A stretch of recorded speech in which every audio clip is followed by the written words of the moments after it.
Hi, this is Francis from Easel. Today I'm going to be talking about the Easel Pro Design Library.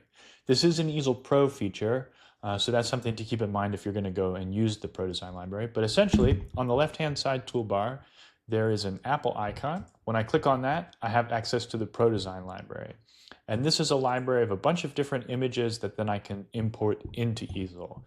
You can search for images here on the left. There's a couple of different categories, or I can search for something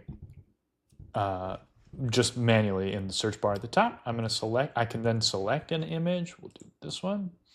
And when I select an image, it'll give me an option to pick the toolpath that I want to use. So either fill, outline, on path, outline, outside, or an inside. I'm going to select fill.